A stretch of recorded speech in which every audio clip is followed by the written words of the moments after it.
our general meeting. Okay, thank you. Hi, good evening, everybody. I'm Detective Chase Jernigan. I just wanted to say welcome to the meeting and thanks for having us. Hope everybody had a wonderful summer. And I know the agenda is very tight, so I'm going to keep it brief. So I'm going to introduce to you the Crime Prevention Officer, Officer Medeiros. Hello, everyone. I'm Officer Medeiros. I'm your Crime Prevention Officer. For the purposes of time, I will keep this as fast as possible, and I'm not going to answer any questions. If you want to ask me questions, I'll have my business cards over there. You can call me later, or if I happen to step out, you can follow me. The things that are happening in Van Ness this summer. This summer, Van Ness has been fairly good. There has been some spots that are usually just quality of life type of businesses, like the end of the dead ends. We have had officers come by there. Hopefully they haven't been as much of a nuisance this year as they were the previous years. But we're still on it, we're still working on it. The noteworthy things that happened here in the Van Ness community: on July 18th, there was a shooting on White Plains Road and Morris Park Avenue. A gentleman decided that, for reasons that I do not know, he was going to shoot at a crowd of people. No one was hurt, no one was injured. Thankfully, we had a EMS unit at the location, put it over to us immediately. So we were able to get there, and we were able to find the person who did it. We found him with a firearm, we arrested him, he's away. That's about the biggest thing that I can remember happening here this summer. Patterns. There are crime patterns here in the Van Ness area. There's only two that are noteworthy at this time. One would be burglaries. There's been a bunch of burglaries in the Van Ness area, specifically Melville Avenue. Three houses were broken into in Melville. Two of them were on the same day. Another building about around the block from Melville on Van Ness Avenue was also burglarized. Out of the 4 burglaries, it's all considered a pattern now. 3 of them were actually unoccupied buildings. Whether it be they were under construction, under renovation, no one was living there at the time, and appliances were stolen. Same thing with the one on Van Ness. It was a commercial establishment. They were renovating themselves, and they stole like tools and stuff. The other one was an occupied premise where a person went on vacation, they came back, their place was burglarized. Just remember, even though this is a relatively safe neighborhood, you're living in the Bronx, protect your home, invest in your home, protect the security, like alarm systems, camera systems, even these new home automation type systems. Look into it, they're worth it. The other pattern that's happening is auto rim theft. It's really something that's prevalent throughout the city, but it's especially prevalent here in the Bronx, and it's happening here in the 49th precinct. It is happening in the Van Ness area, where basically newer model 2014 and newer Hondas and Nissans, their rims are basically being targeted for theft. Thieves are coming in the dead of night for the most part, and they're going for cars around the street for the most part, and they are stealing as many of the rims and tires that they can possibly manage. Oh, and car break-ins as well. That's not considered a pattern of crime that's happening here specifically in Van Ness, but it does happen where people just break into cars in general. When it comes to people breaking into cars, sometimes you can avoid it by not keeping things in your car. Other times, somebody just break the window and it happens. We have been actually doing pretty good with arresting these types of people, and this year's no exception. Last year we did pretty good, and this year we're keeping on pace with arresting the same amount of people that we had last year for car breaking specifically. But as always, keep your Gucci, Prada bags, and Mona Lisas out of your car. Keep things of that nature. Just don't keep things of real value in your car. It's not a reliable place to put your stuff. Seniors. In the Bronx in general, there's been an uptick in crime against seniors happening in general on all fronts. Whether it be robberies, grand larcenies, burglaries, you name it. In general, it's just an increase. The 4-9 is no exception to that either. One of the things that we noticed is basically IRS scams. Even here, it's not IRS season, they're still happening. Someone calls you asking you for money, saying I'm from the IRS. It's a scam. Don't fall into it. These people are convincing. They could be actors. I don't know, but they're very good at what they do. Don't fall for their nonsense. Same thing with Con Ed. If you own a business, have a friend that owns a business, be aware that people are calling the businesses and saying that they are Con Ed employees, and they're saying that the business owes them money. And since they're going after businesses, they're saying that you owe them thousands of dollars. And then the businesses, unfortunately, are falling for that as well. And then they're out thousands of dollars for a Con Ed bill that they don't owe. Just be aware these are all scams. It's happening. It's occurring. Don't fall for it. Another thing that's happening is chain snatching and robbery. That's not so much in this particular area, but just close to this area, in the Pelham area, White Plains Road, Pelham, that general area. Basically, people who are not paying attention to their surroundings are getting their gold chain snatched right off their necks. And in general, robberies, that being cell phones or plastic bags full of $2,000. My suggestion, yes. My suggestion to you is if you have $2,000, keep it in multiple places on you. If you're going to carry that type of money. Yes, I'm not being facetious. I'm not joking. If you're really going to carry that type of money, have some in this sock, have some in that sock, this pocket, that pocket, so that you don't lose all of it in your one little plastic bag. And when it comes to the gold chains, you may want to hide them and pay attention to your surroundings. That's the biggest thing you could possibly take away from any of this. As always, just pay attention to your surroundings. Don't let your cell phone or anything else distract you. That's especially true when you're crossing the street, that type of thing, because we've also had an increase in the amount of senior citizens that are getting hit by cars in this command, and we've also had up to 4 fatalities for the last 28 days. I think 3 of them were seniors. And that's literally just crossing the street and they get hit by cars. So pay attention to cars when they're coming at you, even if you are in a crosswalk, even if you have the light, and look at the cars that are coming, especially if the cars are making turns. That's basically when it's happening, especially when the vehicle's making a left turn. The reason why that happens is because the front of your vehicle's an A column. It basically hides you. You can hide people, carts, big things, especially if you have big vehicles, which is common because people like big trucks in this area. So be careful with cars on the street. And that's all I got. It's been a good summer, and I hope to serve you more, and thank you very much for your time. You guys, no question, we don't have time for questions. But if anybody has a specific question or concern, you can come up when we finish and I can give you a card and you can email. You can't get to the 49th precinct. I got my cards on that table over there too. Because we have other things on the agenda. That's why, there is being time. No, what I'm saying is, I called the 49th precinct, and they don't pick up their phone. They never do. Well, they never do. Well, that's good. So you have to call the captain. Well, that's good. So what do we have? Okay, so the way it's going to work tonight is that Charlene Jackson Mendez is the Vice President of the Banner State Alliance. I'm Bernadette Farrar, the President. We're going to be moderating the questions that we have for our candidates. And by the way, welcome everybody.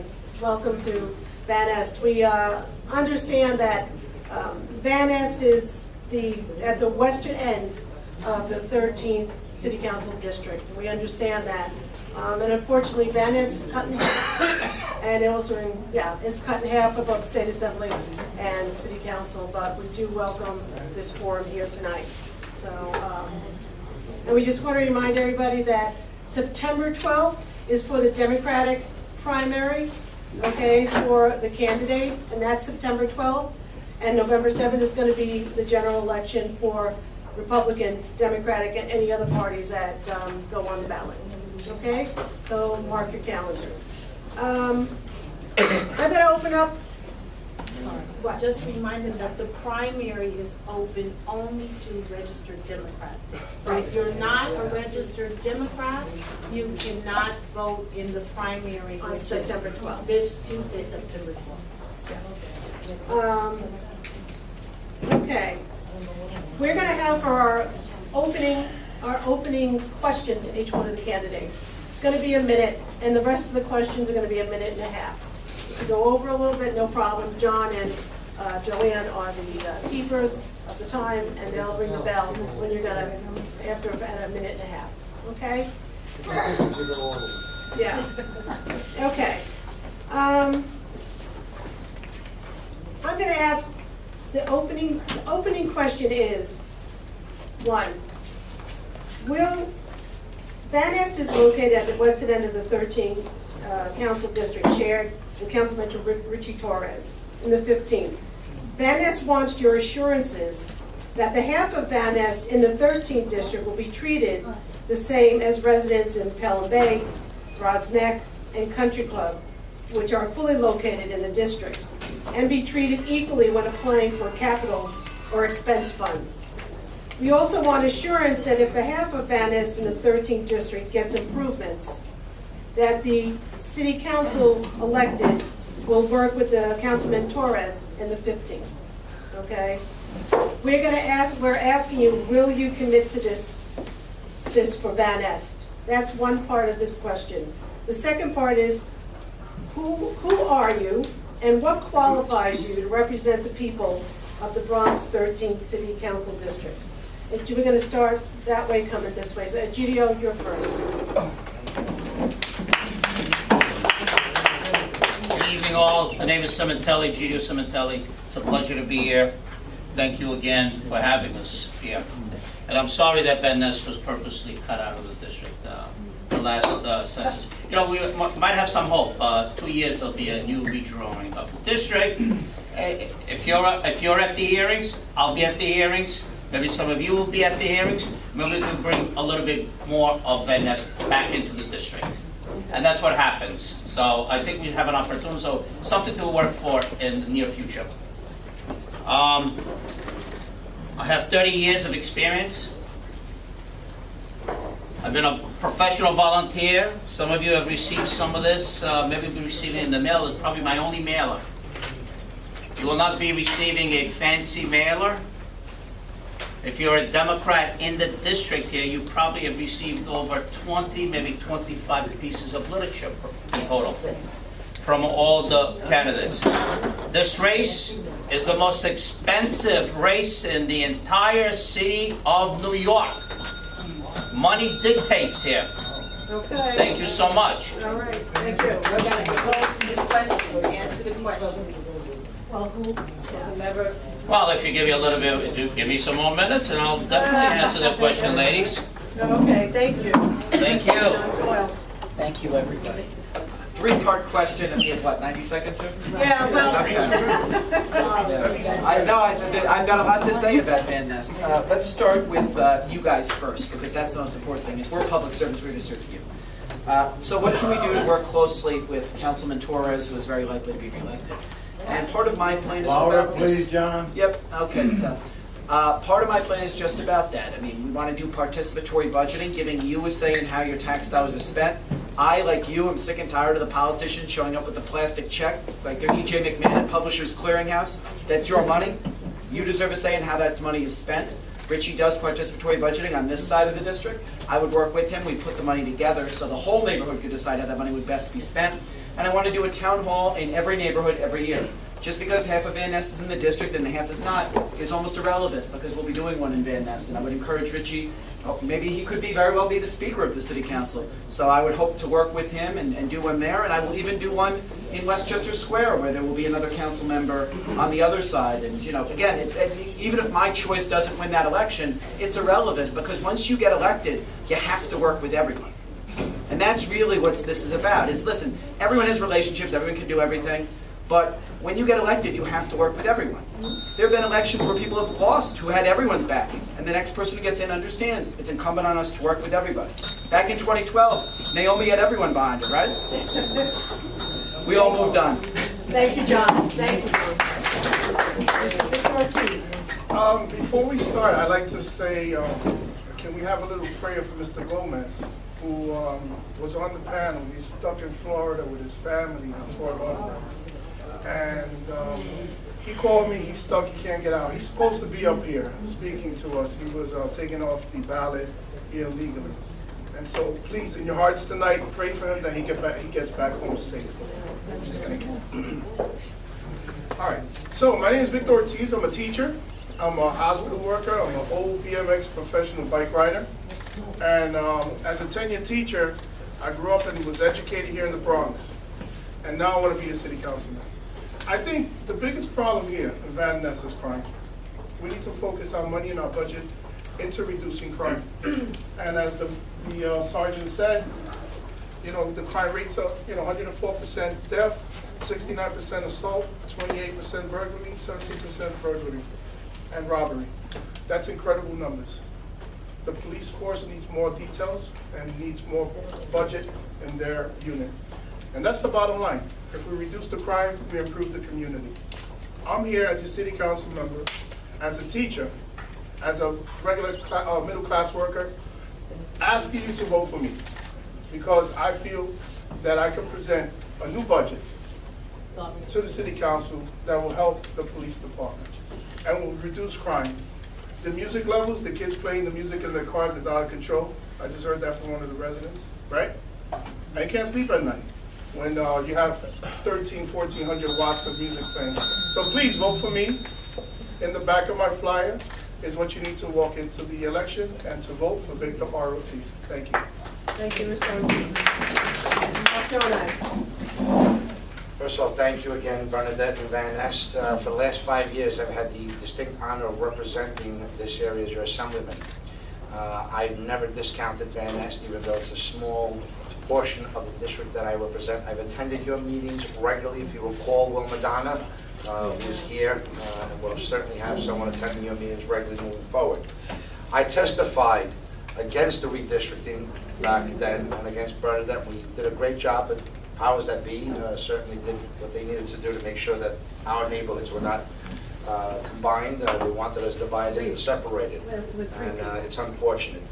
But I do stay in touch with this neighborhood periodically throughout the year, not only through by attending your meetings, but by making sure that I play a major sponsorship role in your park event, your family day that you do at Van Ness. So big that it looks like it's actually mine, even though I represent a small portion of it compared to the other electeds. In addition, every snowfall that you have, that's a considerable accumulation, I call or I text and ask, tell me about the streets, where are the problems? Before you call me, I contact, and I'm sure your board here can verify that. I will keep Gomez and the others that may be subject to Hurricane Irma's destruction, and they'll be in my prayers and thoughts. But I do want to bring up the last thing that we've done that is of significance. As of last week, filed a lawsuit against New York City for the inundation of supportive housing units that is plaguing this borough. I will fight and stand by you. We need to share this responsibility. It will not be borne on the shoulders of one borough. Thank you.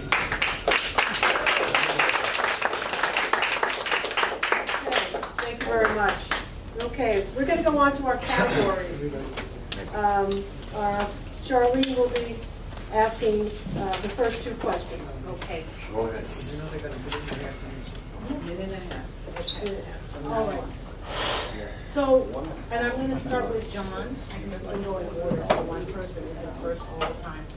Okay, so in Van Ness and throughout the 5 boroughs, when 311 complaints regarding SROs, illegal basement conversions, or residential homes that are running programs are reported to the Department of Buildings, DOB is unable to follow through to gain access to these properties.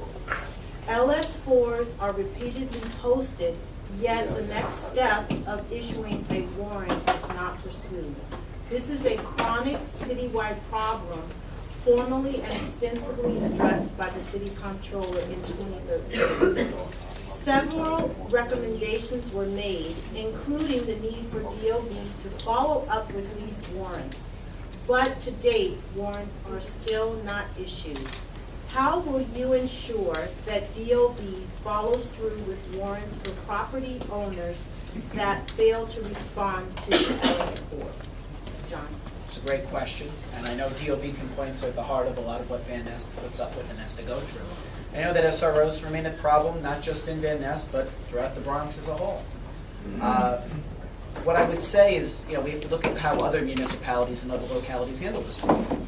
For example, in Rockland County, many of the towns and the villages there, they have a system by which when you send a building inspector out, they have to look around. Are there multiple doorbells? Are there multiple utility lines? We can check an address and see how many Con Ed accounts and how many other accounts are listed on that property. We should be pursuing those things. There should be a more thorough investigation. And listen, this job for city councilmen, and why I believe I'm the best qualified for it, is you're really the ombudsman of services for your district, frankly. You have to be there and make sure that your constituents are getting served. So when I see that there's a large number of LS4s that are listed on a door and there's been no follow-up call, you have to follow up on that. You have to pursue that. Why are there so many DOB complaints? Are there the same locations that are getting complained on? Who is the property owner? Something I worked very closely with Bernadette and John on. Is this property perhaps in foreclosure? Can we bring the bank in to try to leverage their power on this property? Those are the things that are going to make a difference in addressing these problems. And again, I will be as active in that as I was when I was a Senate aide, in terms of working with you guys, in terms of taking things as thorough as possible, and I think I have a reputation for that, for better or for worse, and really going after some of these problem people that we have. For example, we had the House of Horrors. Everyone remembers this? We had the House of Horrors, we had this guy blasting a boombox. This building was in total disarray, and the person who was causing the most consternation in that property happened to have a subsidy, a voucher. But there was drugs being dealt in at that property. I'm the one that put in the call that for a temporary period of time got the voucher rescinded. You got to get tough with these people. You got to get smart. You have to have experience in government and getting things done. Thank you. Thank you. I think you got two problems here. You got the SRO and DHS subcontracts the SROs to not-for-profits. And so there's no liability. So when there's no liability, there's no accountability. And that's the bottom line. If there's no accountability for the SROs and the shelters, the city doesn't have any problem with it because they give the money to the landlord, to the not-for-profit. The landlord doesn't care because he gets the money. So I want to change that. I want to hold DHS accountable. I want to hold the mayor's office accountable. And I will provide legislation to narrow down non-for-profits and the landlords. They have to be accountable together. As far as your second question, in my office, when I have my office, I'll have a staff person dedicated to complaints. Instead of going to 311, you call my office. And in my office, I'll have a staff person that will go out to the building, investigate it. And then if they find it, then I will go out there and check it out myself and go myself to the buildings department, because we're going to have that relationship with the buildings department. And that's what you need. You need a good person, a person in office that's going to go there and handle the situation hands-on. Thank you very much. Okay, lads. Vote for me Tuesday. In the back of my flyer, carry this with you to the poll site. I'm number 1. This is actually a copy of what the ballot would look like. I'm ex Take number it. 4. Excuse me. My time. It's my time, Doyle. Take it easy. But in the back of this card, please carry it with you. My name is number 1 on the ballot. Just circle it and submit it to the machine. Thank you. Let me begin by apologizing to all of you. I will be leaving shortly. I have an event tonight that I have to attend, and I have my own fundraiser that started 15 minutes ago, 20 minutes ago. But I care about this community enough to be here and make sure that I not only show my face, but also you hear from me and ask me some of the tough questions. Over 4 years ago, I sat down with the current administration on the illegal apartments. And I brought it to their attention that you turning a blind eye to this is no excuse when, God forbid, in my district, I told, let alone the city of New York, one fatality, because many of these apartments are death traps.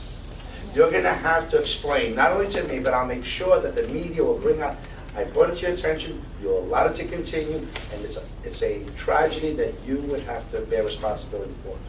It's plaguing New York City. We have issues not only in the borough of the Bronx, but Queens and Brooklyn have been inundated with illegal apartments, conversions from 1-family homes to 4-family homes. The administration has turned a blind eye to it. We have more than 60, with the excuse of we have more than 60,000 homeless people. We don't want to force people out of their homes. Where do we put them? So rather than addressing the real issue and come up with real solutions to problems, they circumvent them, close one eye, and make like they didn't see. I assure you, when I get to city council, I will stand up for you and make sure issues like this aren't pushed off of the table, but remain on the table until we come up with a real plan, short-term and long-term. Thirdly, this lawsuit, which is probably going to bring in some of these issues, whether it be an SRO or legal apartments, because the borough of the Bronx really has a good leg to stand on. For too long, we have been underserved and have been the dumping grounds for the rest of the city. The administration has heard it over and over again. Refused to do anything about it. We were forced to file a lawsuit because the way this is going, that the mayor's plan to have 90 additional shelters be built, a majority of them were built in our borough. We have twice as many shelters as Queens, 41% more than Brooklyn, 13% more than Manhattan, and 99% more than Staten Island. It's unfair, it's unjust. It strains our policing, healthcare, education, transportation, and our public safety. So I'll be fighting for your rights as well as every other right.